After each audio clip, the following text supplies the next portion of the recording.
Hi everyone, and इस chapter में हम बात करने वाले हैं अपने सेकंड डेटाबेस मोंगोडीबी के बारे में। अब मोंगोडीबी हमारा नो एसक्यूएल डेटाबेस होता है जिसके साथ अब हम शुरुआत करने वाले हैं। इस सेक्शन के अंदर हम कवर करेंगे कि कैसे हम मोंगो शेल की हेल्प से अपने क्रड ऑपरेशंस कर सकते हैं मोंगो के अंदर। एंड उसके बाद हम बात करेंगे एक इंटरेस्टिंग टूल के बारे में जिसका नाम होता है मोंगूज। तो सबसे पहले हम मोंगो शेल की बात करेंगे। आई होप कि आप सभी ने ऑलरेडी इंस्टॉलेशन कर लिया है मोंगोडीबी का, और एक बार इंस्टॉल हो गया तो उसके बाद हम अपने क्रड ऑपरेशंस को यानी डेटाबेसेस के ऊपर जो हम ऑपरेशंस करते हैं उनको करना स्टार्ट कर सकते हैं। अब शुरू करने से पहले एक और चीज कि मोंगो जो है वो बहुत पॉपुलर डेटाबेस है, स्पेशली एक्सप्रेस के साथ। जो हमने एक्सप्रेस जेएस को यूज किया है उसके साथ मोंगोडीबी को पेयर करना काफी पॉपुलर ऑप्शन है डेवलपमेंट प्रोसेस के अंदर। इसीलिए हमारे पास दो फेमस स्टैक्स आते हैं। एक होता है हमारा मर्न स्टैक जिसमें M is for MongoDB, E is for express, and दूसरा होता है हमारा मीन स्टैक जिसमें भी मोंगोडीबी और एक्सप्रेस होते हैं। तो दो पॉपुलर स्टैक्स निकलते हैं, इसीलिए एक्सप्रेस जेएस के साथ काफी ज्यादा लोग प्रेफर करते हैं कि मोंगोडीबी को एज अ डेटाबेस यूज करें। अब वैसे तो मोंगोडीबी अगर हमें एक्सटेंसिवली पूरा मास्टर करके सीखना है तो हमें 30 से 40 घंटे लगेंगे, क्योंकि किसी भी डेटाबेस को अच्छे से सीखने के लिए उतना टाइम डेडिकेट हमें करना पड़ेगा। जैसे हमने एसक्यूएल में बात की थी कि हमें 30 से 40 घंटे लगेंगे कंप्लीट एसक्यूएल को अच्छे से मास्टर करने में, पर हमने एसक्यूएल के इंपॉर्टेंट कॉन्सेप्ट्स को कवर किया और उतने पार्ट्स को कवर किया जितने हमारे डेवलपमेंट प्रोसेस के लिए जरूरी हैं। वैसे ही मोंगोडीबी के अंदर हम उतना मोंगोडीबी कवर करेंगे जो हमारे डेवलपमेंट प्रोसेस को आसान बनाएगा, जितना हमें हेल्पफुल लगेगा एक डेटाबेस को अपने बैकएंड के साथ अटैच करने के लिए। तो शुरुआत करते हैं। सबसे पहले मोंगोडीबी के अंदर हम बात करने वाले हैं अपने शेल के बारे में। शेल क्या होता है? अब हमने जब मोंगोडीबी को इंस्टॉल किया होगा तो इंस्ट्रक्शंस के अंदर हमें बोला होगा कि एक बार इंस्टॉल हो जाता है तो हमें इस तरीके की एक कमांड रन करनी है। तो हमने वर्जन 7 को इंस्टॉल किया होगा या आपने जो भी अपना लेटेस्ट वर्जन इंस्टॉल किया है, ये कमांड आप रन कर सकते हैं अपने टर्मिनल के अंदर। नहीं तो अगर इस कमांड में कोई एरर आता है तो हम सूडो करके इसे रन करेंगे, यानी एज द रूट यूजर। तो इसे कर देते हैं एंटर। जैसे एंटर करेंगे हो सकता है हमें पासवर्ड के लिए कोई प्रॉम्प्ट आए। पासवर्ड एक बार एंटर कर दिया तो उसके बाद हमारे लिए हमारी मोंगोडीबी सर्विस स्टार्ट हो गई। जैसे ही मोंगोडीबी सर्विस स्टार्ट हो जाती है, इसे कर लेते हैं क्लियर। हम एक कमांड रन करेंगे मोंगो एसएच। मोंगो एसएच से हम मोंगो के शेल के अंदर जाने की कोशिश कर रहे हैं। अब ये जैसे एंटर किया हम कहाँ आ गए? हम आ गए मोंगो के शेल के अंदर, और यहाँ टेस्ट करके कुछ लिखा होगा। अब ये मोंगो का शेल क्या होता है? Mongo shell is very similar to जैसे हम नोड के अंदर शेल क्रिएट करते थे, या जैसे हमने एसक्यूएल को देखा सीएलआई के ऊपर रन करते हुए। हम बेसिकली टर्मिनल से ही अपने डेटाबेसेस के अंदर चेंज कर पा रहे थे एसक्यूएल में। वैसा ही कुछ सिस्टम हमारे मोंगो शेल का होता है, यानी ये मोंगोडीबी का प्रॉपर शेल है जहां पर हम मोंगोडीबी की कमांड्स रन कर सकते हैं और अपने डेटाबेस के अंदर चेंजेस कर सकते हैं। उसके अंदर नया डेटा ऐड कर सकते हैं, डेटा को डिलीट कर सकते हैं, पुराने डेटा को अपडेट कर सकते हैं। अब जब भी हमें मोंगो शेल को स्टार्ट करना हो तो उसके लिए हम ये कमांड लिखते हैं Mongo SH which stands for Mongo shell. अपने शेल को स्टार्ट करने के लिए अब हम अपने मोंगो शेल को यूज करेंगे अपने क्रड ऑपरेशंस को परफॉर्म करने के लिए। क्रड की हमने ऑलरेडी कई बार बात की हुई है। क्रड में C stands for create. Create का मतलब होता है बेसिकली अपने किसी नए डेटा को इंसर्ट करना। R का मतलब होता है रीड। रीड का मतलब है कि कुछ भी चीज जो है अपने डेटाबेस के अंदर से फाइंड करके लेकर आना। U का मतलब होता है अपडेट, कि हम कोई पुराने एग्जिस्टिंग डेटा को अपडेट कर रहे हैं based on certain conditions. And D का मतलब होता है डिलीट, जिससे हम पुराने किसी भी डेटा को, स्पेसिफिक डेटा को डिलीट कर सकते हैं। तो ये चारों ऑपरेशंस हम अपने मोंगोडीबी डेटाबेस के अंदर करके देखेंगे यूजिंग आर मोंगो शेल। अब सबसे पहले तो मोंगो शेल के अंदर कुछ कुछ शॉर्टकट सीख लेते हैं। जैसे यहाँ पर अगर हमें पूरी स्क्रीन को क्लियर करना है तो उसके लिए हम कमांड या Ctrl+K प्रेस कर सकते हैं। कमांड+K फॉर मैक यूजर्स। तो इस तरीके से हमारा जो शेल है वो कंप्लीटली खाली हो जाएगा। उसके बाद हम चाहें तो कुछ कमांड्स लिख सकते हैं। सबसे पहली कमांड जिसको हम सीख सकते हैं वो है हमारी हेल्प कमांड। हेल्प कमांड से सारी की सारी मोंगोडीबी कमांड्स हमारे लिए प्रिंट होकर आ जाती हैं। इसको कर देते हैं एंटर। तो ये सारी की सारी कमांड्स हैं मोंगो शेल के अंदर। इसमें हमारी एक यूज कमांड है विच सेट्स करंट डेटाबेस। एक शो कमांड है जिसका काम होता है सारे के सारे डेटाबेसेस को शो करना। इसे रन करते हैं एक बार। हम लिखेंगे शो डीबीज। शो डीबीज का मतलब है शो कर दो सारे के सारे डेटाबेसेस। इसको करेंगे एंटर। तो अभी हमारे मोंगोडीबी के अंदर 3 डेटाबेसेस हैं। एक है हमारा एडमिन नाम से, एक है कॉन्फिग, एक है लोकल।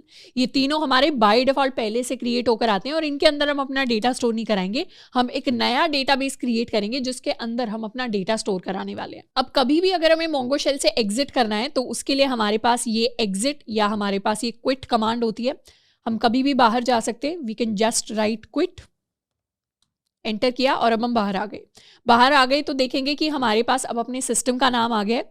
इसे दोबारा से कर लेते हैं क्लियर एंड दोबारा से हम चाहें तो अपने शेल को कर सकते हैं स्टार्ट। तो ये स्टार्ट हो गया, इसे दोबारा क्लियर कर लेते हैं, क्लियर हो गया। अब हमारा जो मोंगो शेल होता है वो बेसिकली एक टाइप ऑफ जावास्क्रिप्ट शेल है। मतलब जैसे हम नोड वाले शेल के अंदर अपनी कमांड्स रन कर सकते थे, वैसे ही हम मोंगो शेल के अंदर भी कुछ कुछ कमांड्स ऐसी ही लिख सकते हैं जो जावास्क्रिप्ट का पार्ट है। जैसे लेट्स सपोज अगर मैंने 1+2 लिख दिया तो उसका आंसर मेरे पास 3 प्रिंट होकर आएगा, क्योंकि मोंगो शेल इंटरनली जावास्क्रिप्ट की कमांड्स को रिकॉग्नाइज करता है। अगर हमारे पास कोई स्ट्रिंग है, let's suppose we have a string called अपना कॉलेज, और उसके ऊपर हमने कोई मेथड रन किया टू अपर केस, तो हमारे पास क्या होगी, स्ट्रिंग अपर केस में होकर आ जाएगी। तो कई सारी जावास्क्रिप्ट की कमांड हैं जो मोंगो रिकॉग्नाइज करता है, जो इसके ऊपर एक्सटेंसिवली रन करेंगी। अब इसके अलावा ये जो चीज टेस्ट यहाँ पर लिखी हुई है, इसका क्या मतलब है, मोंगो डीबी बाय डिफॉल्ट क्या करता है, जैसे ही हम मोंगो शेल को खोलते हैं वैसे ही हमारे लिए एक टेम्पररी डेटाबेस क्रिएट कर देता है। इस टेम्पररी डेटाबेस के अंदर हम अपना डेटा स्टोर कर सकते हैं।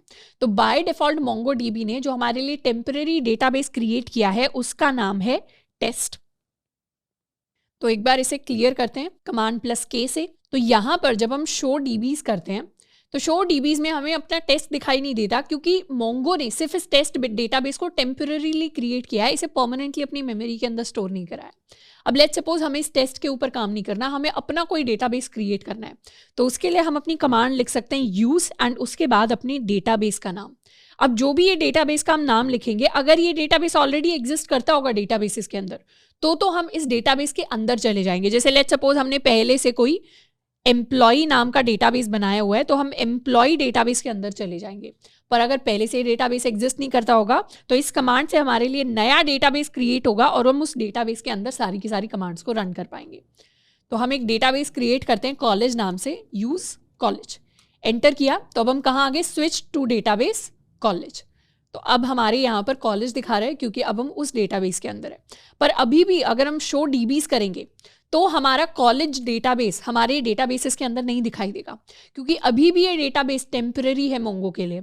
मोंगो के लिए कोई भी डेटाबेस परमानेंटली कब बनता है, परमानेंटली तब बनता है जब उसके अंदर कोई ना कोई डेटा हम इंसर्ट कर देंगे। तो डेटा इंसर्ट करना बहुत ज़रूरी है, क्योंकि अगर एक बार इस मोंगो शेल से हमने क्विट कर दिया, एग्जिट कर दिया, तो उसके बाद ये डेटाबेस डिलीट हो जाएगा मेमोरी से। तो इसीलिए इसे मेमोरी के अंदर छापने के लिए, इसकी एक स्क्रीनशॉट लेने के लिए ज़रूरी है कि कॉलेज नाम के इस डेटाबेस के अंदर हम कुछ डेटा को इंसर्ट करके देखें। और अगर हमें कभी भी चेक करना हो कि हम कौन से डेटाबेस के अंदर हैं, तो या तो हम इसे देख सकते हैं, नहीं तो हम एक सिंपल कमांड रन कर सकते हैं डीबी। डीबी क्या करेगा, डीबी हमें अपने करंट डेटाबेस का नाम दिखाता है। तो अभी हमारा करंट डेटाबेस कॉलेज है। जब हम टेस्ट पर थे, अगर हम डायरेक्टली टेस्ट पर हैं, जैसे अगर यहाँ से हम क्विट कर दें, ये हमने क्विट कर दिया, दोबारा से मोंगो शेल को स्टार्ट करते हैं और इसे क्लियर करते हैं। अब अगर हम डीबी को रन करें तो अब हमारे लिए डीबी क्या है, टेस्ट के इक्वल है, पर हमें तो अपना कॉलेज डेटाबेस यूज़ करना है। तो अब हमारा डेटाबेस चेंज हो गया है टू कॉलेज। नेक्स्ट हम बात करने वाले हैं डेटा इंसर्शन के बारे में। अब मोंगो डीबी के अंदर जो डेटा इंसर्ट होता है वो एक स्पेशल फॉर्मेट के अंदर इंसर्ट होता है, जिसको हम कहते हैं बीसन डेटा। हमने जेसन तो सुना ही था, अब ये बीसन क्या होता है, बीसन होता है बाइनरी जेसन, यानी एक फॉर्मेट हमारे पास डेटा का होता है जेसन और एक फॉर्मेट हमारे पास होता है डेटा का बीसन। अब जेसन फॉर्मेट के अंदर कुछ कुछ इश्यूज होते हैं जो हमारा बीसन फॉर्मेट सॉल्व करता है। सबसे पहला इशू जो जेसन फॉर्मेट के अंदर होता है वो ये होता है कि ये टेक्स्ट बेस्ड फॉर्मेट है, और जितने भी हमारे टेक्स्ट बेस्ड यानी जिसमें हम डायरेक्टली अपना कुछ भी स्ट्रिंग टाइप करते हैं, इस तरीके से जब हम जेसन लिख रहे होते हैं तो हम अपनी की डिफाइन करते हैं, हम अपनी वैल्यू डिफाइन करते हैं, और अगर इस जेसन फॉर्मेट को हम किसी फाइल के अंदर सेव करते हैं तो भी हमें पूरा का पूरा टेक्स्ट बेस्ड डेटा ही दिखाई देता है। इसका सबसे पहला नुकसान ये होता है कि टेक्स्ट बेस्ड डेटा की जो पार्सिंग होती है दैट इज वेरी डिफिकल्ट, जिसको बीसन फॉर्मेट सॉल्व करता है। दूसरा फॉर्मेट होता है जेसन डेटा का कि ये स्पेस इनएफिशिएंट होता है। तो जो हमारा टेक्स्ट फॉर्मेट है उसके लिए स्पेस जो है वो ज़्यादा लगती है स्टोर होने में, और जेसन जो है स्पेस इनएफिशिएंट है। जो चीज़ सॉल्व करता है हमारा बीसन फॉर्मेट। अब बीसन क्या है, बीसन बाइनरी जेसन है, यानी जेसन नॉर्मल जेसन होता था, पर मोंगो क्या करता है, हम तो मोंगो को नॉर्मल जेसन ही देंगे, पर मोंगो डीबी उसे बाइनरी फॉर्मेट के अंदर कन्वर्ट करके फिर मेमोरी के अंदर स्टोर करवाएगा। और जब चीज़ों को बाइनरी फॉर्मेट के अंदर कन्वर्ट करके फिर मेमोरी के अंदर स्टोर कराते हैं तो उससे कुछ कुछ चीज़ें और इनएफिशिएंट हो जाती हैं। इसके साथ साथ जेसन फॉर्मेट के अंदर जो हमारे डेटा के टाइप्स हैं वो थोड़े से कम होते हैं। बीसन हमें और ज़्यादा डेटा टाइप्स देता है जिनको हम स्टोर करवा सकते हैं। तो एक बार हम क्या कर सकते हैं, इस जेसन एंड बीसन पेज पर जा सकते हैं जो हमारी मोंगोडीबी की वेबसाइट पर है, और इसमें हमें कंप्लीट डिटेल में समझ आ जाएगा कि जेसन एंड बीसन क्या होते हैं। आप चाहें तो इसे अपने फ्री टाइम में जाकर पढ़ सकते हैं। बट बेसिकली जो हमारे जेसन एंड बीसन है दे आर क्लोज कजिन्स, मतलब नियरली आइडेंटिकल होते हैं। अब अगर इसमें नीचे जाएं तो दोनों के बीच में हम डिफरेंसेस भी देख सकते हैं। जो हमारा जेसन होता है वो डेटा को सपोर्ट करता है, हमारे string, boolean, number, array, objects and null. पर बीसन के अंदर और थोड़े से एडिशनल, जैसे नंबर के अंदर भी हम इंटीजर लिख सकते हैं, फ्लोट, लॉन्ग, डेसिमल, 128, इस तरीके से और काफ़ी सारे टाइप्स आ जाते हैं। बाइनरी डेटा हम स्टोर करा सकते हैं, डेट स्टोर करा सकते हैं। डेट जेसन के अंदर स्टोर कराना पॉसिबल नहीं है पर बीसन के अंदर करा सकते हैं।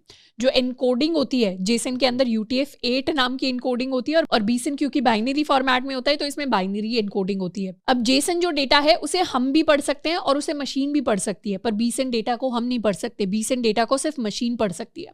तो हम मोंगो को बीसन डेटा नहीं देंगे, बीसन में वो खुद कन्वर्ट कर लेगा।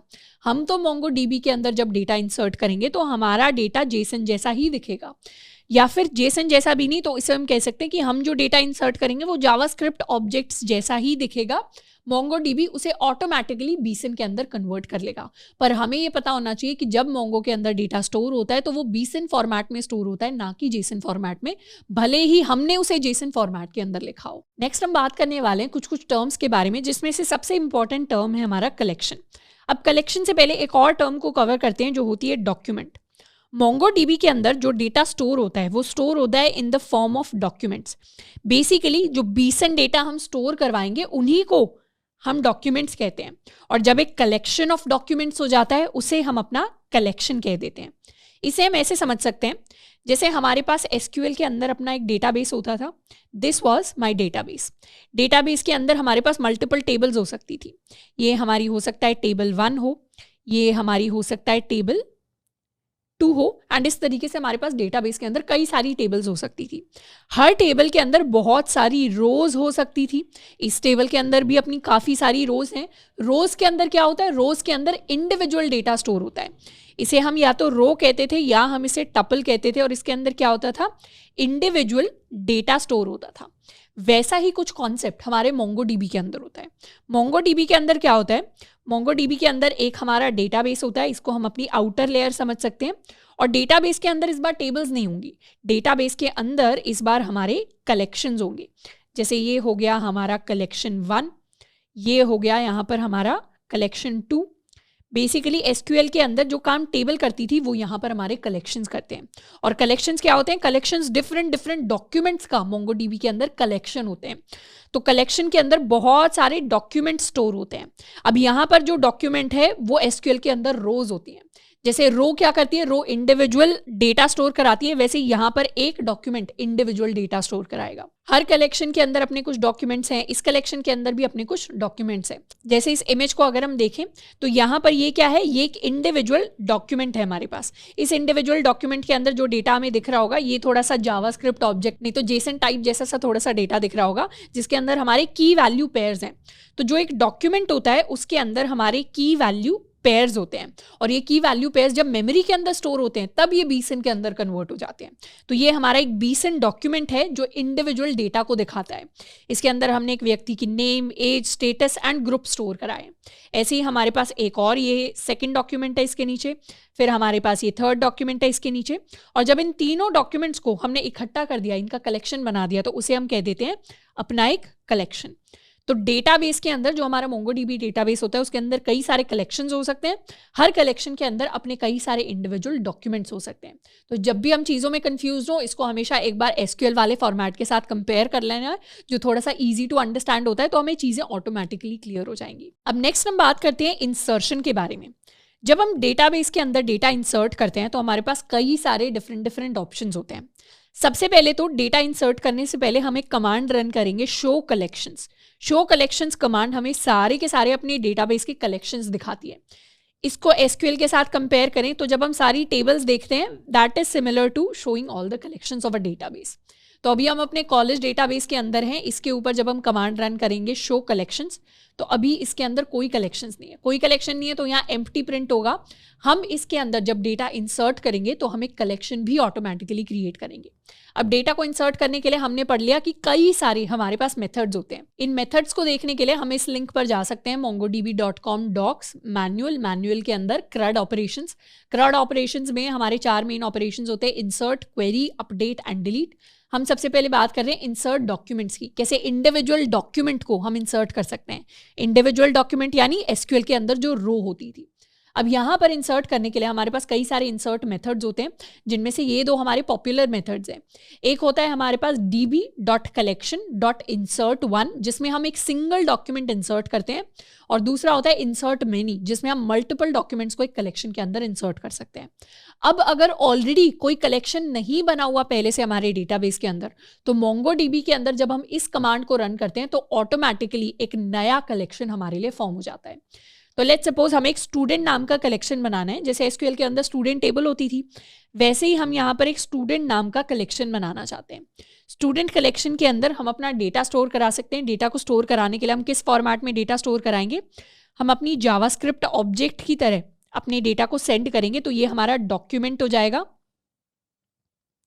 और इस डॉक्यूमेंट को हम अपने इस कलेक्शन के अंदर स्टोर कराएंगे। तो कलेक्शन कौन होने वाला है, कनेक्शन स्टूडेंट होने वाला है। डॉक्यूमेंट क्या होने वाला है, डॉक्यूमेंट हमारे इंडिविजुअल स्टूडेंट का डेटा होने वाला है। तो डेटा को इंसर्ट करने के लिए हम लिखते हैं db और फिर अपने कलेक्शन का नाम, कलेक्शन का क्या नाम है, स्टूडेंट डॉट, फिर अपना इंसर्ट 1 फंक्शन, यानी हम एक बारी में एक ही स्टूडेंट को इंसर्ट करने वाले हैं। फिर अपने पेरेंथेसिस, और पेरेंथेसिस के अंदर कर्ली ब्रेसेस की फॉर्म में हम क्या करेंगे, अपना डॉक्यूमेंट पास कर देंगे। ये फॉर्मेट हमें बहुत सिमिलर दिख रहा होगा जावास्क्रिप्ट फंक्शन से। जैसे insert1 कोई फंक्शन है और उसके अंदर हमने अपना कुछ पैरामीटर जो है उसकी वैल्यू पास कर दी, वही सिमिलर सी हम चीज़ कर रहे हैं। यहाँ पर हमने एक डॉक्यूमेंट पास कर दिया जिसमें नेम हमने दे दिया, उसके अंदर हमने मार्क्स दे दिए। तो इसको एक बार इंप्लीमेंट करके देखते हैं। अपने डेटाबेस के अंदर जाएंगे, यहाँ पर अपनी कमांड रन करेंगे db.student है हमारे कलेक्शन का नाम .insert1। इनफैक्ट आप जब मोंगो के शेल के जो हमारे फंक्शंस हैं उनका फॉर्मेट भी देखोगे तो शुरुआत हमेशा लोअर केस से होती है, और सेकंड नेम अगर स्टार्ट होगा तो वो अपर केस से स्टार्ट होगा। तो ये कैमल केस यहाँ पर यूज हो रहा है। कैमल केस जावास्क्रिप्ट के जब फंक्शंस डिफाइन करते हैं तब भी कैमल केस यूज होता है, और यहाँ भी कैमल केस यूज हो रहा है। तो जब हम जावास्क्रिप्ट के फंक्शंस डिफाइन करते थे तो वहां पर भी कैमल केस यूज होता था, यहाँ पर भी कैमल केस यूज हो रहा है। तो बेसिकली जो हमारे मोंगो के फंक्शंस होते हैं they are very similar to JavaScript functions. यहाँ पर अपने फर्स्ट स्टूडेंट का हम डेटा एंटर करेंगे इस तरीके से। ये हमारी ऑब्जेक्ट है, ऑब्जेक्ट के अंदर सबसे पहले नेम लिख देंगे।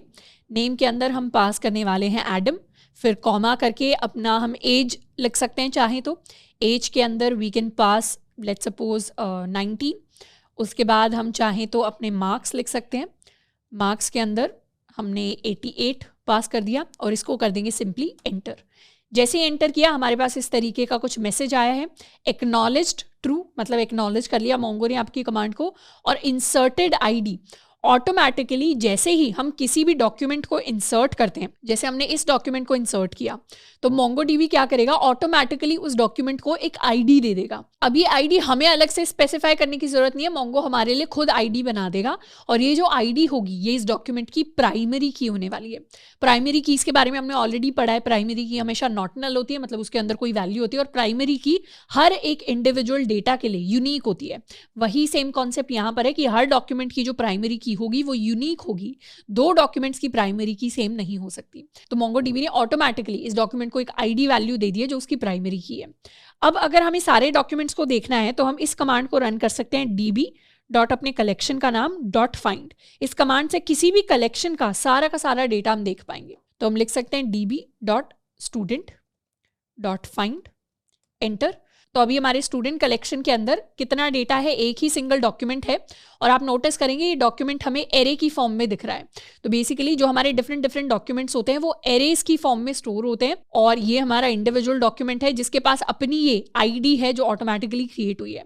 तो जब हम इंसर्ट करते थे डेटा को तो ये ID as a revert back हमें वापस भी सुनाई दी थी, एंड यही आईडी हमारे सेम डॉक्यूमेंट के साथ अटैच्ड भी है। तो ये हमारी प्राइमरी की है और ये हमारा डेटा हो गया। हम चाहें तो एक और स्टूडेंट के लिए इंफॉर्मेशन इंसर्ट कर सकते हैं। इस बार हम स्टूडेंट का नाम चेंज कर सकते हैं, let's call it Bob. Student की एज की जगह इस बार हम स्टूडेंट के लिए उसकी सिटी स्टोर करा सकते हैं। लेट्स सपोज हमने सिटी की वैल्यू स्टोर करा ली दिल्ली।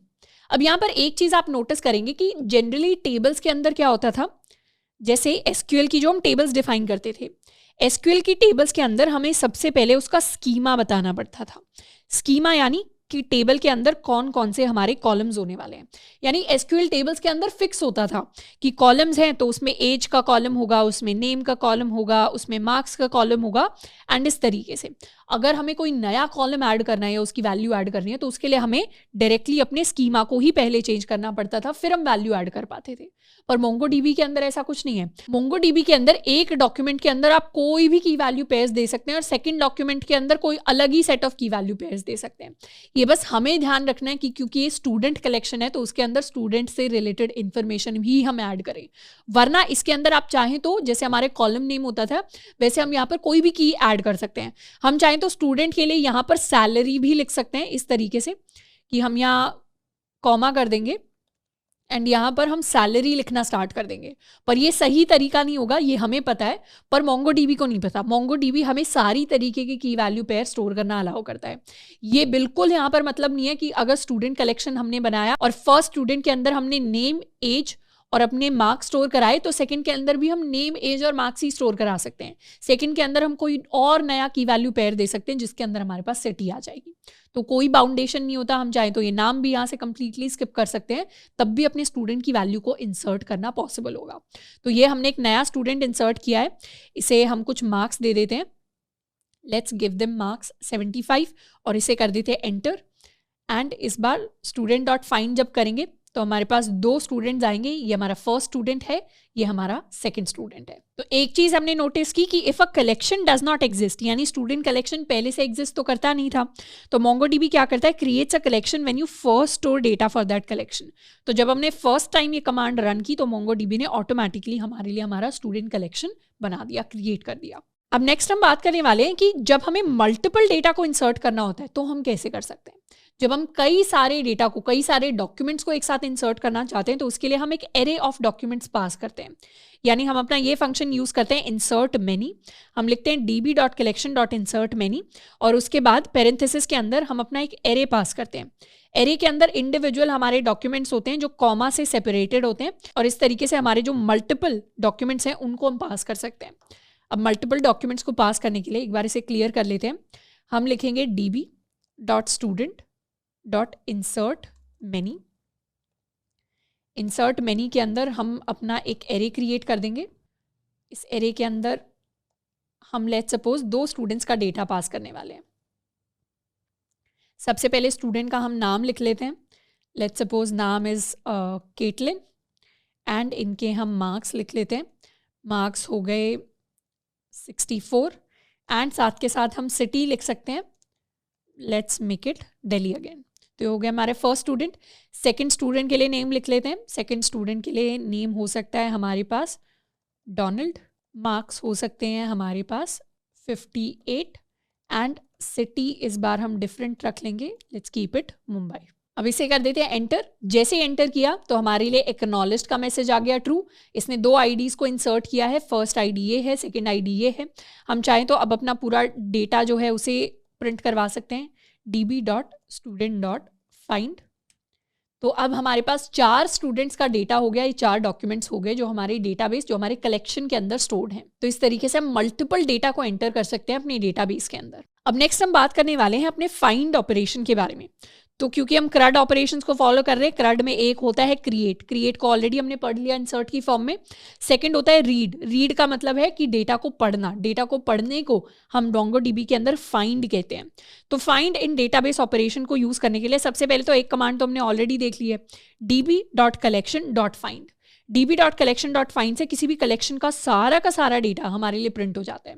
तो जब हमने db.student.find किया तो सारे के सारे स्टूडेंट्स की इन्फॉर्मेशन हमारे लिए प्रिंट होकर आ गई। अब इसके अलावा हम चाहें तो स्पेसिफिक क्वेरीज को रन कर सकते हैं, यानी किसी भी स्पेसिफिक वैल्यू के लिए हम डेटा चाहते हैं। लेट्स सपोज हम चाहते हैं कि हमारे पास वो सारा का सारा डेटा आ जाए जो सारे स्टूडेंट्स हमारे दिल्ली के अंदर रहते हैं। मतलब जिन भी स्टूडेंट्स के लिए सिटी की वैल्यू दिल्ली के इक्वल है, हमें सिर्फ उन स्टूडेंट्स का डेटा चाहिए। तो उसके लिए हम लिख सकते हैं db.collection.find, और कोई भी अगर हमें कंडीशन अंदर पास करनी है तो कंडीशन हम कैसे पास करते हैं, कंडीशन भी हम की वैल्यू पेयर्स की फॉर्म में ही पास करते हैं। हम चाहते हैं सिटी की वैल्यू दिल्ली हो, तो हमें की वैल्यू पेयर पास करेंगे जिसमें की हो जाएगी सिटी एंड वैल्यू हो जाएगी दिल्ली। इसको एक बार करके देखते हैं, इसे क्लियर कर लेते हैं। लेट्स सपोज हम सारे उन स्टूडेंट्स का डेटा चाहते हैं जो दिल्ली के अंदर रहते हैं, तो हम लिखेंगे db.student.find और फाइंड के अंदर हम एक कंडीशन पास करेंगे। कंडीशन हमारी होने वाली है कि सिटी की वैल्यू दिल्ली के इक्वल होनी चाहिए। इसको कर देते हैं एंटर। तो 2 स्टूडेंट्स का डेटा हमारे पास आ गया, 2 डॉक्यूमेंट्स आ गए, जिन दोनों डॉक्यूमेंट्स के अंदर ही सिटी की वैल्यू हमारी दिल्ली की वैल्यू के इक्वल है। अब लेट्स सपोज ये जो कंडीशन हमने पास की है, इस कंडीशन से मैच करने वाला हमें सिर्फ एक ही डेटा चाहिए था, यानी एक ही ऐसे स्टूडेंट की वैल्यू दे दो जो दिल्ली के अंदर रहता है। तो उसके लिए हम दूसरा एक फंक्शन यूज कर सकते हैं विच इज फाइंड वन, कि एक ही वैल्यू चाहिए। इसको करेंगे एंटर। तो इसने क्या किया, रैंडमली हमें एक ही वैल्यू जिससे सबसे पहले ये मैच किया वही डॉक्यूमेंट हमें लाकर दे दिया जिसमें सिटी की वैल्यू दिल्ली के इक्वल है। सेम चीज हम मार्क्स के बेसिस पर कर सकते हैं, या लेट्स सपोज हमें तो उस स्टूडेंट का डेटा चाहिए जिसका नाम एडम है, तो नेम की वैल्यू हम पास कर सकते हैं एज एडम। इसको करेंगे एंटर। तो हमारे लिए उस स्टूडेंट का डेटा आ गया और एक ही स्टूडेंट का डेटा आया जिसके लिए नेम की value is equal to Adam. तो इस तरीके से ये हमारे 2 पॉपुलर फंक्शंस होते हैं, एक फाइंड और एक हमारा फाइंड वन। अब जो हमारा find and find one function होते हैं, इन दोनों के बीच में की डिफरेंस होता है। जो हमारा फाइंड फंक्शन होता है ये हमें एक कर्सर रिटर्न करता है, ये हमें कर्सर रिटर्न करता है, जबकि फाइंड वन फंक्शन हमारे लिए एक्चुअल डॉक्यूमेंट रिटर्न करता है। जैसे यहां पर एक बार हमने फाइंड को रन किया और एक बार हम फाइंड वन को रन करके देखते हैं। दोनों के बीच में एक स्लाइट डिफरेंस है, जैसे database.student.find1 एंड database.student.find। दोनों से ही हमने उस स्टूडेंट की इंफॉर्मेशन मांगी जो एडम, जिसका नाम एडम है, और दोनों ने ही हमें सिंगल डॉक्यूमेंट रिटर्न किया। इसने भी सिंगल डॉक्यूमेंट और सेम डॉक्यूमेंट रिटर्न किया, इसने भी सेम चीज रिटर्न की, पर दोनों में डिफरेंस है। आप नोटिस कर रहे होंगे जब हम इसे प्रिंट करवा रहे हैं फाइंड वन को, तो हमारे लिए सिर्फ डॉक्यूमेंट प्रिंट हो रहा है, और जब हम सिर्फ फाइंड को रन करवा रहे हैं तो हमारे लिए एक एरे प्रिंट होता है और एरे के अंदर हमारे पास डॉक्यूमेंट प्रिंट हो रहा है। तो डिफरेंस क्यों आता है? डिफरेंस इसलिए आता है क्योंकि जब भी हम फाइंड फंक्शन को कॉल करते हैं तो वो हमें कर्सर रिटर्न करता है। ये कर्सर क्या होता है? This cursor is actually a reference to original. मतलब जो चीज हमारे लिए प्रिंट हो रही है वो ओरिजिनल नहीं है, उसको हम एक रेफरेंस की तरह समझ सकते हैं। रेफरेंस की तरह यानी कि ये तो हमारा एक्चुअल डॉक्यूमेंट है और ये जो कर्सर है सिर्फ इस डॉक्यूमेंट की तरफ पॉइंट कर रहा है, तो ये हमारा कर्सर है। जैसे हमारी स्क्रीन के ऊपर हमारे कर्सर्स होते हैं, वैसे ही ये हमारा एक कर्सर है जो एक्चुअल डॉक्यूमेंट की तरफ पॉइंट कर रहा है। पर जो हमारा फाइंड वन फंक्शन होता है वो हमें एक्चुअल डॉक्यूमेंट रिटर्न करके देता है। तो जो फाइंड वन में प्रिंट हो रहा है ये हमारा एक्चुअल डॉक्यूमेंट है, और जो फाइंड के अंदर प्रिंट हो रहा है ये हमारा एक कर्सर है which is a reference to the original document. अब कर्सर क्यों रिटर्न कर रहा है? कर्सर की हेल्प से बेसिकली अगर हमारे पास काफी सारा डेटा आता है फाइंड में, तो उस डेटा के ऊपर हम लूप कर सकते हैं। अभी हम लूपिंग के बारे में ज्यादा नहीं पढ़ेंगे, लूपिंग के बारे में हम बाद में पढ़ेंगे, पर बाद में ये जो कर्सर रिटर्न हो रहा है ये हमारे लिए काफी इंपॉर्टेंट हो जाएगा क्योंकि हमें इंडिविजुअल डेटा को एक्सेस करने में हेल्प करेगा। तो अभी के लिए इसे इग्नोर कर लेते हैं। बस ये जहन में रखना है, ये याद रखना है कि जब फाइंड रन होता है तो वो कर्सर रिटर्न करता है, जो फाइंड वन रन होता है तो वो हमारे लिए एक्चुअल डॉक्यूमेंट रिटर्न करता है। अब इसके साथ में जब हमें कुछ सर्च करना होता है तो जरूरी नहीं है कि हम एक सिंगल कंडीशन को पास करें, हम चाहें तो मल्टीपल कंडीशन भी पास कर सकते हैं। जैसे लेट्स सपोज इसे कर देते हैं एक बार क्लियर किया, हम अपनी पुरानी कंडीशन पे आ जाते हैं कि हमें तो वो सारे स्टूडेंट्स चाहिए जो दिल्ली के अंदर रहते हो। तो हमारे पास ये सारे स्टूडेंट्स आ गए। तो अगर हमें उन सारे स्टूडेंट्स का डेटा चाहिए जिनकी सिटी दिल्ली है और जिनके मार्क्स 75 के इक्वल हैं, तो उसके लिए हम लिखेंगे db.student.find, और फाइंड के अंदर ये जो हम पास करेंगे अपनी कंडीशन, इसके अंदर हम लिखने वाले हैं कि हमारी जो सिटी है, सिटी की value should be equal to Delhi, and comma करके हम लिख सकते हैं कि हमारे मार्क्स की value should be equal to 75। तो एक इंडिविजुअल कंडीशन की वैल्यू पेयर के अंदर ही हम एक नया की वैल्यू पेयर क्रिएट कर रहे हैं। इसको एंटर करेंगे तो इस बार हमारे लिए एक सिंगल डॉक्यूमेंट की वैल्यू आएगी जिसके अंदर सिटी भी दिल्ली है और जिसके अंदर हमारे मार्क्स भी 75 है। तो इस तरीके से हम मल्टीपल कंडीशंस के लिए भी ढूंढ सकते हैं एक स्पेसिफिक डॉक्यूमेंट को। अब नेक्स्ट हम बात करने वाले हैं फाइंड के अंदर अपने ऑपरेटर्स के बारे में। तो जब भी फाइंड को हम यूज करते हैं तो उसके साथ कई सारे डिफरेंट डिफरेंट ऑपरेटर्स हम यूज कर सकते हैं। ऑपरेटर्स कहने का क्या मतलब है? अब ऑपरेटर्स कहने का मतलब है कि जो मैथमेटिकल ऑपरेटर्स या लॉजिकल ऑपरेटर्स हमने पढ़े हैं वो सारे मोंगो के अंदर भी एग्जिस्ट करते हैं। जैसे एसक्यूएल के अंदर एग्जिस्ट करते थे। एसक्यूएल के अंदर हम डायरेक्टली चेक कर सकते थे कि अगर मार्क्स की वैल्यू 75 से बड़ी है तो उस केस में सारे स्टूडेंट्स का डेटा ले आओ। अब उस तरीके की चीज हम मोंगो डीबी के अंदर ऑपरेटर्स की फॉर्म में करके देखते हैं। अब अभी तक जो हमने फाइंड के अंदर कंडीशन पढ़ी है वो है कि सिटी की वैल्यू दिल्ली होनी चाहिए, मार्क्स की वैल्यू 75 होनी चाहिए, तो फिक्स्ड की वैल्यू पेयर्स होते थे। अब हम बात करेंगे कि अगर हमें रेंज में कुछ चाहिए या फिर अगर हमें किसी लिस्ट के अंदर से कुछ सिलेक्ट करना है या हमें ग्रेटर देन या लेस देन वाली जैसी कंडीशंस लगानी है तो हम कैसे लगा सकते हैं। तो हमारे पास मोंगो डीबी के अंदर कई सारे ऑपरेटर्स एग्जिस्ट करते हैं। इसके अंदर different different types of operators हैं। हम अपने क्वेरी एंड प्रोजेक्शन ऑपरेटर्स की बात करेंगे, तो इसे हम खोल लेंगे। इस लिंक पर जाकर हम कभी भी इनको रेफर कर सकते हैं। तो हमारे क्वेरी सिलेक्टर्स यानी हमारे कंपैरिजन ऑपरेटर्स होते हैं। सबसे पहले कंपैरिजन ऑपरेटर्स के अंदर इक्वल टू के लिए EQ होता है और ऑपरेटर्स के सामने हम हमेशा पहले अपना डॉलर साइन लगाते हैं। तो अगर हमने लिखा $EQ तो इसका मतलब है हम इक्वालिटी के कंडीशन को चेक कर रहे हैं। तो matches value that are equal to a specified value. हमारे पास ग्रेटर देन ऑपरेटर होता है GT। अब GTE लिख दिया तो ग्रेटर देन इक्वल टू। उसी तरीके से इन ऑपरेटर होता है। ये बहुत सिमिलर है, जो हमने SQL के अंदर इन पढ़ा था वही इन यहाँ पर है कि एक लिस्ट के अंदर से किसी आइटम्स के साथ वैल्यू मैच करनी है। तो हमारे पास लेस देन ऑपरेटर होता है, लेस देन इक्वल टू होता है, हमारे पास नॉट इक्वल टू होता है, हमारे पास नॉट इन होता है। तो ये हमारी नेगेशन कंडीशंस के लिए होते हैं। साथ में हमारे पास लॉजिकल ऑपरेटर्स होते हैं जैसे हमारा एंड, नॉट, नॉर, और operator, and, exist and type जैसे भी कई सारे ऑपरेटर्स होते हैं। हमारे पास जियो स्पेशल ऑपरेटर्स भी होते हैं जब भी हम मैप्स से रिलेटेड या लॉन्गिट्यूड लैटिट्यूड से रिलेटेड डेटा के साथ काम कर रहे होते हैं। तो ये ऑपरेटर्स हमारी काफ़ी हेल्प करते हैं क्योंकि इनके इंटरनली काफ़ी सारे मैथमेटिकल फंक्शंस होते हैं जो रन करने होते हैं। हमारे पास एरे से रिलेटेड ऑपरेशंस होते हैं, बिट से रिलेटेड ऑपरेशंस होते हैं। तो इनके ज़्यादा डिटेल में नहीं जाएंगे, हम यहाँ फोकस करेंगे अपने कंपैरिजन ऑपरेटर्स के साथ। तो कंपैरिजन ऑपरेटर्स के अंदर लेट्स सपोज सबसे पहले एक एग्जांपल लेते हैं कि हमें उन सारे स्टूडेंट्स की वैल्यू फाइंड आउट करनी है, डेटा फाइंड आउट करना है जिनके मार्क्स ग्रेटर देन 75 है। तो ग्रेटर देन है तो उसके लिए हम अपना GT ऑपरेटर यूज करेंगे which is the greater than operator. इसको यूज करने के लिए हम लिखेंगे db.student.find और यहाँ पर मार्क्स के लिए मार्क्स की अगर हमारे मार्क्स हमें चाहिए होते इक्वल टू 75 तो उसके लिए हम लिखते कि मार्क्स की value should be equal to 75 simply इस तरीके से। पर इस बार 75 नहीं, इस बार हमें लिखना है ग्रेटर देन 75। तो उसे कैसे लिखें? उसे लिखने के लिए हम लिखेंगे एक और नया की वैल्यू पेयर जिसमें ग्रेटर देन 75 इस तरीके से हम लिखने वाले हैं। तो की के अंदर हमारा ऑपरेटर हो जाएगा, वैल्यू के अंदर हमारा 75 हो जाएगा। इसको एक बार रन करके देखते हैं।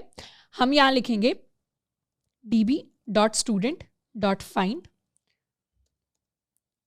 और यहाँ हम लिखने वाले हैं मार्क्स और इस बार 75 की जगह हम एक और नया की वैल्यू पेयर बनाएंगे। यहाँ लिखेंगे $GT:75। जब ये लिख रहे हैं तो इसमें कोई भी मिस्टेक नहीं करनी। लेट्स सपोज अगर हम अपना एक क्लोजिंग कर्ली ब्रैकेट या ओपनिंग कर्ली ब्रैकेट मिस कर देते हैं तो हमारे पास एरर आ जाएगा। तो हमेशा लिखते टाइम एक बार डबल चेक कर लेना है सिंटैक्स कि कोई एरर तो नहीं आएगा। एंटर करेंगे तो इस तरीके से हमारे पास वो स्टूडेंट का डेटा आ गया जिसके मार्क्स 75 से बड़े हैं।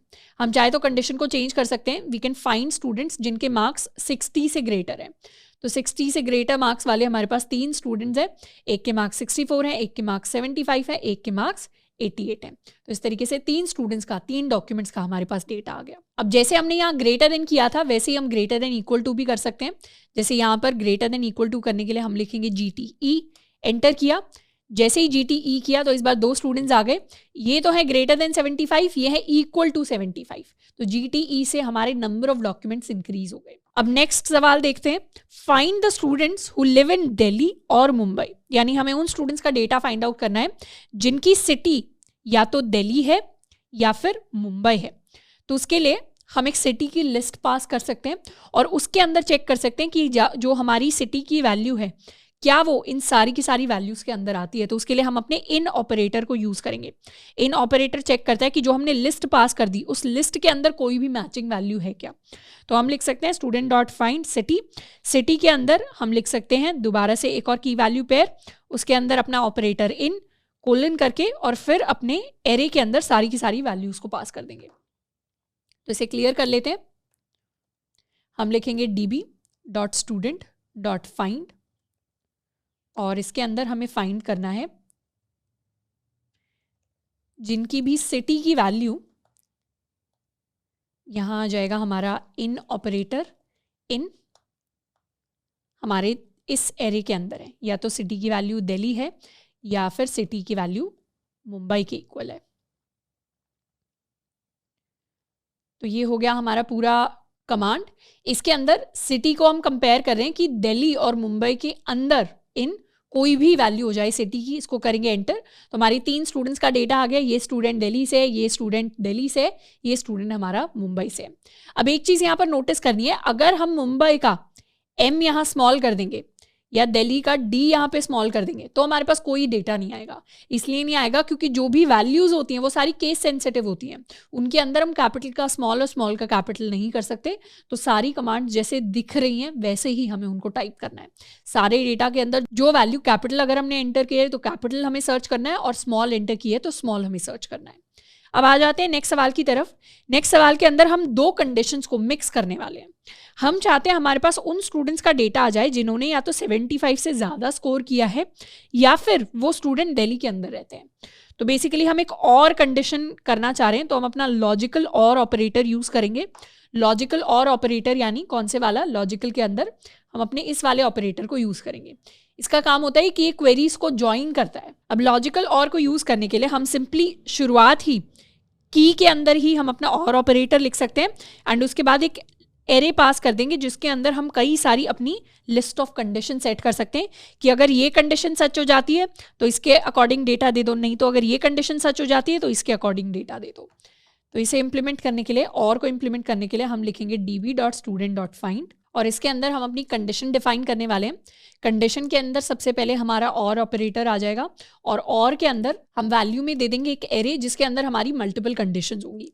सबसे पहली कंडीशन ये कहती है कि हमारे मार्क्स ग्रेटर देन 75 होने चाहिए। तो ये हमारी फर्स्ट कंडीशन होने वाली है, ये हमारी सेकंड कंडीशन होने वाली है। इसके अंदर बात करते हैं, हमारे जो मार्क्स की वैल्यू है that should be greater than 75। तो उसके लिए हम लिख सकते हैं अपना ग्रेटर देन ऑपरेटर एंड 75। तो ये हो गई हमारी फर्स्ट कंडीशन यहाँ से लेकर यहाँ तक। उसके बाद अपनी सेकंड कंडीशन लिखेंगे कि सिटी की वैल्यू हमारी दिल्ली के इक्वल होनी चाहिए। तो सिटी की वैल्यू हमारी दिल्ली के इक्वल होनी चाहिए। ये हो गई हमारी सेकंड कंडीशन। इसे जब कर देंगे एंटर, यहाँ पर हमने अपने स्टूडेंट कलेक्शन के नाम को मिसस्पेल कर दिया है, तो उसे अब ठीक कर लेते हैं। कलेक्शन क्योंकि एग्जिस्ट ही नहीं करता तो डेटा हमारे पास आएगा ही नहीं। इसको कर देते हैं स्टूडेंट।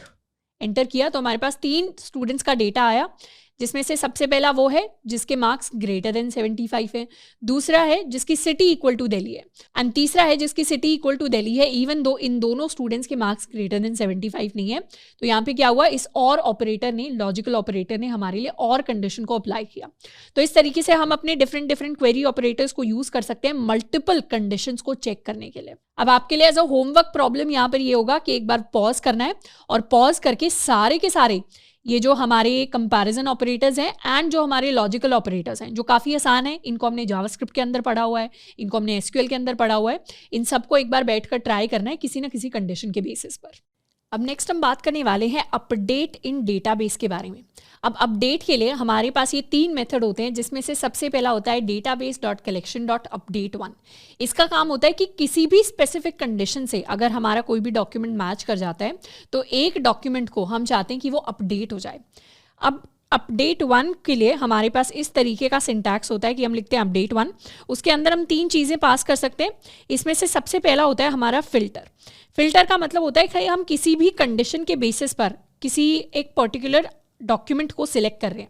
जैसे लेट्स सपोज हम सिर्फ उन्हीं स्टूडेंट्स के लिए इन्फॉर्मेशन चेंज करना चाहते हैं जिनका नाम एडम है, या हम उन्हीं स्टूडेंट्स के लिए इन्फॉर्मेशन चेंज करना चाहते हैं जिनकी सिटी इक्वल टू दिल्ली है। तो सबसे पहले हम फिल्टर लगाते हैं सारे के सारे डॉक्यूमेंट्स के ऊपर। उसके बाद सेकंड वैल्यू जो हम पास करते हैं वो होती है अपडेट की, कि हम एक्चुअली क्या अपडेशन करना चाहते हैं। एंड कई बार अपडेशंस के साथ हम कुछ ऑप्शंस को भी पास कर सकते हैं, पर ऑप्शंस को हम इतना कवर नहीं करेंगे। हमें मोस्टली फोकस करना है अपने फिल्टर एंड अपने अपडेट के ऊपर। अब जैसे लेट्स सपोज जितने भी स्टूडेंट्स जिनका नाम एडम है, किसी भी स्टूडेंट जिसका नाम एडम है, उसके लिए मार्क्स की वैल्यू को हम सेट करना चाहते हैं टू 99। लेट्स सपोज टीचर ने कैलकुलेट किया कि जो मार्क्स थे गलत थे एडम वाले स्टूडेंट्स के और उनको अब 99 मार्क्स दे देने चाहिए। तो उसके लिए हम क्या लिखेंगे, उसके लिए हम लिखेंगे db.student.update1 नेम एडम, यानी जिस भी स्टूडेंट का नाम एडम है वो कंडीशन हमने यहाँ पर डाल दी।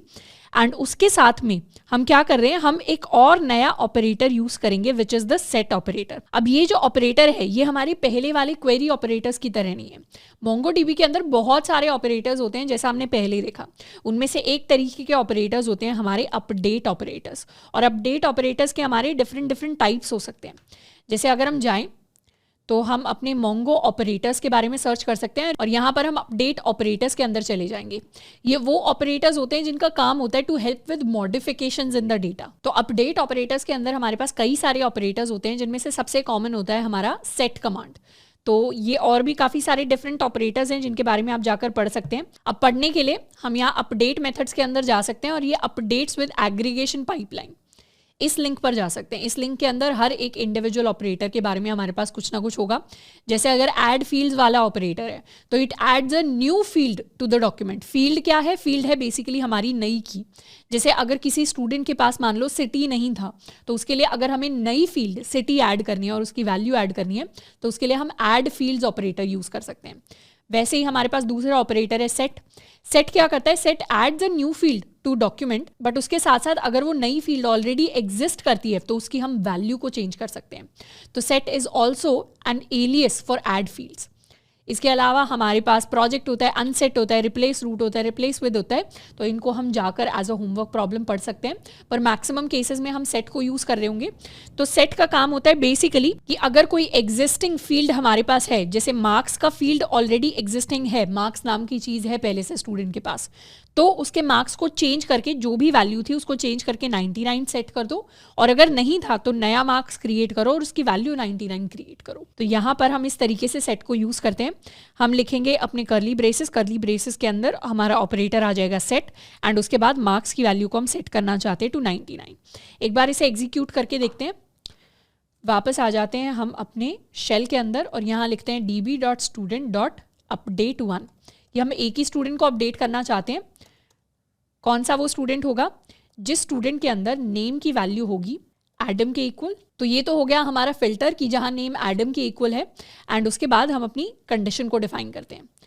कंडीशन हमारी ये कहती है कि हमें सेट करना है, क्या सेट करना है, अपने मार्क्स को सेट करना है टू 99। ये हो गई हमारी कंडीशन, यानी ये हमने अपडेट कर दिया इस क्वेरी या इस फिल्टर के बेसिस पर। तो पहले हम उन स्टूडेंट्स को ढूंढ रहे हैं जिनका नाम एडम है, फिर हम उन स्टूडेंट्स के लिए मार्क्स को अपडेट कर रहे हैं टू 99। इसको कर देते हैं एंटर। एंटर किया तो यहाँ आ गया एक्नॉलेज ट्रू, और ये हमारा मॉडिफाइड काउंट भी आ गया। मॉडिफाइड काउंट कहने का मतलब है कितने डॉक्यूमेंट्स को मॉडिफाई किया गया, एक डॉक्यूमेंट को। अब हम रन कर सकते हैं db.student.find। एंटर किया तो हमारे पास ये आ गया हमारा नेम एडम एंड इसके मार्क्स सब सेट हो गए हैं टू 99। इसी तरीके से हम चाहे तो और कंडीशन भी सेट कर सकते हैं, पर इस बार हम 1 के लिए नहीं, इस बार हम अपडेट मेनी के लिए कर सकते हैं। तो हमारे पास दो और ऑप्शंस होते हैं, एक होता है अपडेट मेनी और एक होता है रिप्लेस 1। रिप्लेस का काम होता है टू बेसिकली पूरे के पूरे डॉक्यूमेंट को किसी और नई चीज के साथ ही रिप्लेस कर देना। तो रिप्लेस के अंदर कंप्लीटली नई फील्ड्स, कंप्लीटली नए की वैल्यू पेयर्स को हमें पास करना पड़ता है। तो रिप्लेस क्या करता है, एक चीज को चेंज नहीं करता, एक चीज को अपडेट नहीं करता, वो पूरे ही डॉक्यूमेंट को रिप्लेस करता है। और अपडेट मेनी से बहुत सारे डॉक्यूमेंट्स में एक साथ रिप्लेसमेंट, एक साथ अपडेशंस आ जाते हैं। तो अपडेट मेनी करने के लिए इसे क्लियर कर लेते हैं, पुरानी कंडीशन को लेकर आते हैं। हम चाहते हैं इस बार कि जो सारे के सारे स्टूडेंट्स दिल्ली के अंदर रहते हैं, अपडेट मेनी, जिन सारे स्टूडेंट्स के लिए हमारी सिटी की वैल्यू दिल्ली थी उन सब के लिए हम सिटी की वैल्यू न्यू दिल्ली करना चाहते हैं। तो यहाँ कर दिया सिटी, जिन सारे स्टूडेंट्स के लिए सिटी की वैल्यू वाज दिल्ली उन सब के लिए हम सेट करना चाहते हैं अपनी सिटी की वैल्यू को एज न्यू दिल्ली। तो इस बार हम अपडेट में नहीं करेंगे। कितने रिकॉर्ड्स अपडेट हुए, हमारे 2 रिकॉर्ड्स अपडेट हुए। तो फाइंड करते हैं, फाइंड किया तो इस बार सिटी की जगह यहाँ पर न्यू दिल्ली आ गया और यहाँ पर भी सिटी की जगह हमारे पास न्यू दिल्ली आ गया। तो इस तरीके से हम अपडेट कर सकते हैं सबको एक साथ। और रिप्लेस 1 को चेक करने के लिए हम इस बॉब को रिप्लेस करने वाले हैं, तो इसे एक बार कर देते हैं क्लियर। दोबारा से आ जाते हैं। इस बार हम यहाँ पर लिखेंगे रिप्लेस 1, db.student.replace1। हम सबसे पहले तो अपना फिल्टर सेट करेंगे। फिल्टर के अंदर हम नेम की वैल्यू रखने वाले हैं इक्वल टू बॉब। अब जब हम रिप्लेस वन कर रहे हैं तो क्योंकि हम यहाँ किसी फील्ड की स्पेसिफिक वैल्यू को अपडेट नहीं कर रहे हैं, मतलब किसी की वैल्यू को चेंज नहीं कर रहे हैं, हम यहाँ पूरा का पूरा डॉक्यूमेंट चेंज कर रहे हैं, तो डायरेक्टली हम नए डॉक्यूमेंट की वैल्यू पास कर सकते हैं। नए डॉक्यूमेंट के अंदर नेम की वैल्यू होगी श्रद्धा और मार्क्स की वैल्यू होने वाली है, लेट्स कॉल इट 94, एंड यहाँ पर हमारी स्टेट हम पास करेंगे, लेट्स कॉल इट हरियाणा। तो इस तरीके से एक नया ही डॉक्यूमेंट हमने पास कर दिया। इसको कर देंगे एंटर। एंटर किया तो यहाँ दिख गया modified count is equal to 1।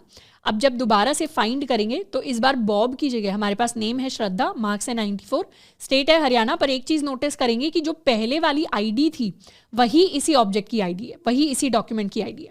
यानी पहले जो बॉब की आईडी थी वही सेम आईडी अब इस श्रद्धा नाम वाले स्टूडेंट को मिली है, क्योंकि इस नए स्टूडेंट ने पुराने स्टूडेंट को कंप्लीटली रिप्लेस कर लिया। तो रिप्लेस वन से सारी की सारी चीज़ें रिप्लेस हो जाती है, सिर्फ एक फील्ड अपडेट नहीं होती। तो इस तरीके से हमारे अपडेशंस काम करते हैं, हमारे रिप्लेसमेंट काम करते हैं मोंगोडीबी के अंदर। अब नेक्स्ट हम बात करने वाले हैं नेस्टिंग के कॉन्सेप्ट के बारे में। अब क्योंकि अपने डॉक्यूमेंट के अंदर हम जो डेटा स्टोर करा रहे हैं वो हमारी जावास्क्रिप्ट ऑब्जेक्ट वाला डेटा है, तो ऑब्जेक्ट्स के अंदर तो नेस्टिंग भी होती है। नेस्टिंग कहने का मतलब है कि एक ऑब्जेक्ट के अंदर ही ऑब्जेक्ट्स हो सकते हैं। जैसे लेट्स सपोज हमने यहाँ पर एक स्टूडेंट बनाया है, स्टूडेंट का नाम हमने रखा है नेम इज इक्वल टू फरा, एंड परफॉर्मेंस नाम की हमने की बनाई है जिसके अंदर खुद एक और नई ऑब्जेक्ट है। परफॉर्मेंस के अंदर हमारे मार्क्स हैं और हमारा ग्रेड है। अब लेट्स सपोज कल को अगर हमने जाके फाइंड आउट करने हैं वो स्टूडेंट्स जिनकी परफॉर्मेंस के अंदर मार्क्स की वैल्यू 88 है, तो उसको कैसे फाइंड करेंगे? क्योंकि मार्क्स अब कोई की नहीं है। की क्या है? की है हमारी परफॉर्मेंस। एक बार इस ऑब्जेक्ट को पहले क्रिएट करके देखते हैं। लेट्स सपोज हम db.student के अंदर इंसर्ट करना चाहते हैं 1, एक नई ऑब्जेक्ट हम इंसर्ट करना चाहते हैं और इस ऑब्जेक्ट के अंदर नेम हम रखेंगे फरा, साथ में हम परफॉर्मेंस एक रखेंगे और परफॉर्मेंस के अंदर एक और नई ऑब्जेक्ट होगी जिसके अंदर मार्क्स होंगे हमारे 88 एंड हमारा ग्रेड होने वाला है ए के इक्वल। इस तरीके से हमने एक स्टूडेंट ऐड कर दिया। अब जब स्टूडेंट डॉट फाइंड करेंगे तो ये हमारा स्टूडेंट ऑब्जेक्ट आ गई जिसका नाम है फरा और जिसके अंदर परफॉर्मेंस आ गई है जिसके अंदर मार्क्स 88 एंड ग्रेड ए है। इसे कर लेते हैं क्लियर। अब लेट्स सपोज जिस भी स्टूडेंट के मार्क्स 88 है हमें उस स्टूडेंट की इन्फॉर्मेशन फाइंड आउट करनी है, तो उसके लिए अगर हम लिखते हैं db.student.find1 या इसे सिर्फ फाइंड भी लिख सकते हैं और यहाँ पर हम अपने मार्क्स की वैल्यू को सेट करने वाले हैं टू 88 कि अगर जिसके मार्क्स 88 है हमें उस स्टूडेंट को फाइंड करना है। एंटर करेंगे तो उस केस में हमारे पास एम्प्टी आता है क्योंकि मार्क्स नाम का कोई की है ही नहीं। हमारे पास तो क्या है, हमारे पास परफॉर्मेंस नाम की है। तो अगर परफॉर्मेंस के अंदर के मार्क्स हमें चेक करने हैं तो उसके लिए हम स्ट्रिंग के अंदर लिखते हैं परफॉर्मेंस डॉट मार्क्स। तो इस तरीके से हम अपनी की पास करेंगे कि हमें परफॉर्मेंस की के अंदर जो मार्क्स की है उसकी वैल्यू 88 है ये चेक करना है। एंटर करेंगे तो इस बार हमारे पास हमारे करेक्ट स्टूडेंट का डेटा आ गया जिसके अंदर परफॉर्मेंस की के अंदर मार्क्स की है उसकी वैल्यू 88 है। तो ऐसे अगर हमें नेस्टेड फॉर्म में किसी भी इंटरनल की को एक्सेस करना होता है तो उसके लिए हम डॉट फॉर्मेट यूज़ करते हैं और अपनी कीज़ को स्ट्रिंग के अंदर लिखते हैं। या तो हम कोट्स के अंदर लिख सकते हैं या आप डबल कोट्स के अंदर, यानी या सिंगल कोट्स भी रन कर जाएंगे या डबल कोट्स भी रन कर जाएंगे। पर बेसिकली जहाँ भी नेस्टिंग होगी, क्योंकि जब मोंगोडीबी है, मोंगोडीबी के अंदर जेसन बीसन के साथ हम डील कर रहे हैं तो वहाँ पर डेफिनेटली नेस्टिंग हो सकती है। और जब भी नेस्टिंग होती है तो हम डेटा को कुछ इस तरीके से एक्सेस करते हैं। अब नेक्स्ट हम बात करने वाले हैं डिलीट इन डेटाबेस के बारे में। तो जैसे हमारे पास अपडेट होता है, इंसर्ट होता है, वैसे ही हमारे पास डिलीट क्वेरी भी होती है। डिलीट के अंदर हमारे पास दो ऑप्शंस होते हैं। एक होता है हमारा डिलीट 1 जिसके अंदर हम कोई भी फिल्टर पास करते हैं, यानी कोई भी कंडीशन पास करेंगे और उसके बेसिस पर जो पहला स्टूडेंट उस कंडीशन के साथ मैच करेगा या डॉक्यूमेंट मैच करेगा उसमें से एक ही डॉक्यूमेंट डिलीट होगा। और डिलीट मेनी में जितने भी डॉक्यूमेंट्स मैच करेंगे वो सारे के सारे डिलीट हो जाएंगे। तो एक बार इन्हें ट्राई करते हैं। इसे कर लेंगे क्लियर Command+K से। अब सबसे पहले हम उस स्टूडेंट को डिलीट करना चाहते हैं जिसकी स्टेट हरियाणा है। तो अभी तो यहाँ पर स्टूडेंट डॉट फाइंड कर रहे हैं तो ये सारे के सारे स्टूडेंट आ रहे हैं। हमारे पास यहाँ पर 5 स्टूडेंट्स हैं। 5 स्टूडेंट्स के अंदर हमें ये हरियाणा वाला स्टूडेंट डिलीट करना है। तो इसे कर लेते हैं क्लियर। हम लिखेंगे db.student.delete1 और delete 1 के अंदर हम यहाँ लिखेंगे जिसकी भी स्टेट इक्वल टू हरियाणा है उन स्टूडेंट्स को डिलीट कर दो। जैसे ही एंटर किया एक्नॉलेज्ड आ गया, बट डिलीट काउंट 0 आए, मतलब एक्नॉलेज तो कर लिया मोंगो डीबी ने कि आपने कमांड लिखी है, बट डिलीट काउंट 0 मतलब कुछ डिलीट नहीं हुआ क्योंकि हरियाणा को हमने मिसटाइप कर दिया है। ये कर लेते हैं, इस बार deleted count is equal to 1। अब फाइंड करेंगे सारे स्टूडेंट्स को, तो इस बार हरियाणा वाला स्टूडेंट हमें नहीं दिखेगा, इस बार सिर्फ 4 स्टूडेंट्स रह गए हमारे डेटाबेस के अंदर। अब एक बार डिलीट मैनी करते हैं। डिलीट मैनी के अंदर हम लेट्स सपोज उन स्टूडेंट्स को डिलीट करना चाहते हैं जिनके मार्क्स आर लेस देन 75। तो ये 2 स्टूडेंट्स डिलीट होंगे, इसके भी मार्क्स 75 से कम है, इसके भी मार्क्स 75 से कम है। इसे कर लेते हैं क्लियर। तो db.student.delete many कंडीशन के अंदर इस बार हम लिखेंगे जिनके मार्क्स, और यहाँ हमें अपना ऑपरेटर लिखना पड़ेगा, अपना लेस देन ऑपरेटर, जिनके भी मार्क्स लेस देन 75 हैं वो सारे के सारे स्टूडेंट्स को पहले फाइंड किया जाएगा, फिर उन्हें डिलीट किया जाएगा। एंटर करेंगे तो कितने स्टूडेंट्स डिलीट हुए, 2 स्टूडेंट्स डिलीट हुए। चेक करेंगे दोबारा से, तो इस बार डेटाबेस के अंदर 2 ही स्टूडेंट्स बचे और दोनों स्टूडेंट्स के मार्क्स ग्रेटर देन 75 हैं। अब ये तो हो गई कि हमें डॉक्यूमेंट डिलीट करना है, पर लेट्स सपोज हमें पूरा का पूरा डेटाबेस डिलीट करना है, तो उसके लिए हम ड्रॉप डेटाबेस लिखते हैं, यानी हम लिखेंगे db.drop डेटाबेस। तो जो भी हमारा करंट डेटाबेस होगा जिसके अंदर हम चेंजेस कर रहे हैं, जैसे अभी हमारा current database is college database, वो कंप्लीटली ड्रॉप हो जाएगा।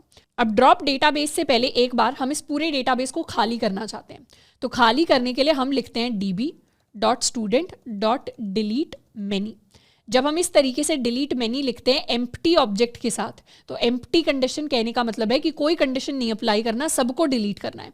जैसे ही सबको डिलीट करेंगे तो हमारे 2 और स्टूडेंट्स डिलीट हो गए, तो इस बार हमारा डेटाबेस क्या हुआ, इस बार हमारा डेटाबेस कंप्लीटली खाली हो गया। तो फाइंड कर रहे हैं, तो इस बार डेटाबेस कंप्लीटली खाली है और अब हम इस डेटाबेस को ड्रॉप करने वाले हैं। डेटाबेस को ड्रॉप करने के लिए हम लिखेंगे db.drop database, एंटर। तो ओके 1 एंड क्या ड्रॉप हुआ है, हमारा कॉलेज डेटाबेस ड्रॉप हो गया है। तो अब अगर हम शो डीबीज करेंगे, तो शो डीबीज करने से इस बार हमारा कॉलेज वाला डेटाबेस यहाँ पर हमें नहीं दिखाई देगा। लेकिन हाँ, दोबारा से अगर अभी ये कॉलेज क्या है, अभी ये टेम्पररी डेटाबेस बन गया है, तो अब इसके अंदर अगर हम दोबारा से कुछ इंसर्ट करेंगे, तो अपनी पुरानी कोई इंसर्ट कमांड लेकर आते हैं। लेट्स सपोज हमने इंसर्ट कर दिया स्टूडेंट, तो इस बार शो डीबीज अगर हम करेंगे, तो इस बार शो डीबीज के अंदर हमारा कॉलेज हमें दिखाई दे रहा है, पर हम चाहें तो इसे कोड दोबारा से डिलीट कर सकते हैं। इस बार डिलीट किया तो इस बार हमें हमारा कॉलेज नहीं दिखाई दे रहा। तो इस तरीके से हम चीज़ों को डिलीट भी कर सकते हैं। तो हमने 4 मेजर जो ऑपरेशंस होते हैं हमारे CRUD ऑपरेशंस, उनको मोंगो डीबी के ऊपर देख लिया है। मोंगो डीबी शेल की हेल्प से कैसे हम उन ऑपरेशंस को परफॉर्म कर सकते हैं उसको हमने देख लिया है। अब नेक्स्ट पार्ट के अंदर हम बात करेंगे मोंगूज के बारे में, जो एक स्पेशल टूल होता है जिसकी हेल्प से दोबारा से हम इन ऑपरेशंस को और बेटर तरीके से और फ्रेंडली तरीके से कैसे कर सकते हैं, उसकी हम बात कर रहे होंगे।